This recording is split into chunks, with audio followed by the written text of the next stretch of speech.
Yang pertama, Islam di Indonesia itu datang melalui proses akulturasi budaya.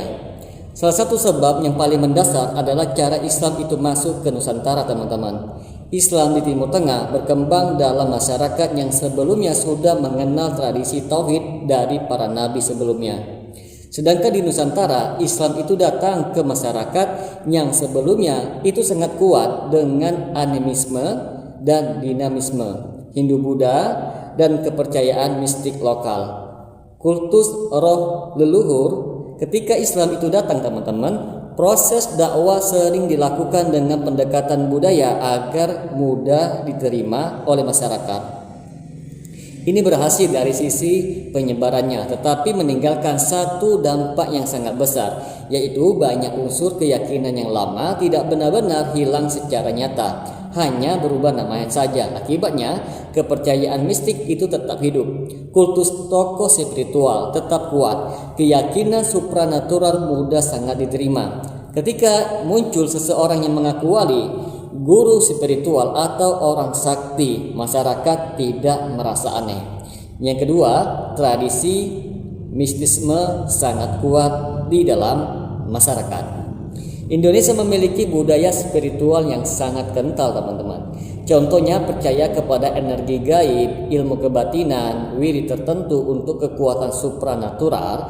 Guru spiritual itu dianggap memiliki karoma yang sangat luar biasa. Masalahnya, mistisme tanpa ilmu agama yang kuat sangat mudah berubah menjadi sebuah penyimpangan.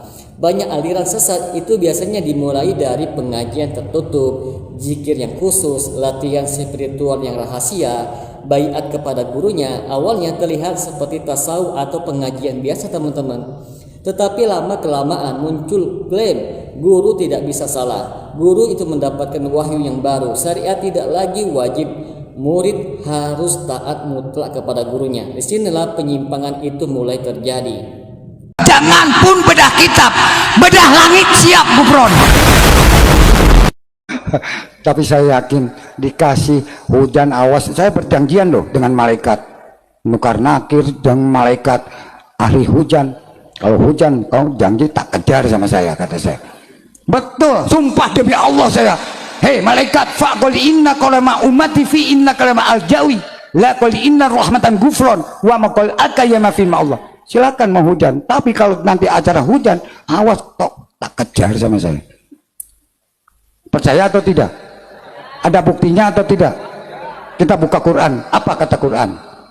Bismillah. Ini surat dan ayatnya. Yang ketiga, rendahnya literasi agama yang mendalam. Mayoritas masyarakat Indonesia beragama Islam, tetapi tidak semuanya memiliki pemahaman agama yang kuat secara ilmiah.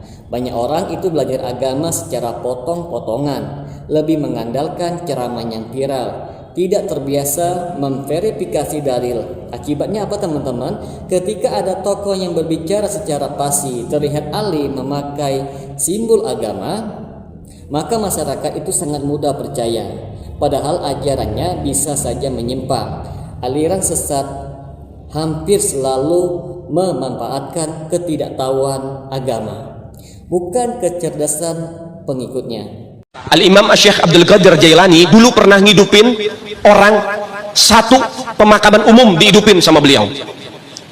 Datang satu orang anak, wahai Syekh Abdul Qadir Jailani, saya ini pengen minta tolong. Minta tolong apa? Saya pengen ziarah ke makam orang tua, terus tapi saya lupa makamnya di mana. Saya kubur di mana saya lupa. Saya cuma ingat tempat pemakaman umumnya. Kemudian akhirnya apa? Di mana tempat pemakaman umumnya? Di sono. Datang. Ini pemakaman umum yang dimakamin ribuan orang ini. Datang sama Syekh Abdul Qadir Jailani. Itu dari pintu gerbang ada makam. Bum, bismillah, bangkit kamu dengan izin Allah. Itu mayat bangun. Tanya, ini bapak kamu bukan? Bukan. Oh, mati lagi. Gombetillah, bangkit. Kamu ini bukan, mati lagi. Terus sampai satu pemakaman umum dihidupin. Yang keempat, budaya mengkultuskan tokoh. Nah, ini faktor yang sangat besar di Indonesia. Dalam banyak komunitas, tokoh agama sering diposisikan sangat tinggi sampai tidak boleh dikritik, dianggap selalu benar, ucapan guru itu dianggap pasti benar, padahal di dalam Islam, teman-teman, kebenaran itu diukur dengan dalil, bukan figurnya. Ketika kultus individu itu terjadi, maka guru mulai punya otoritas absolut.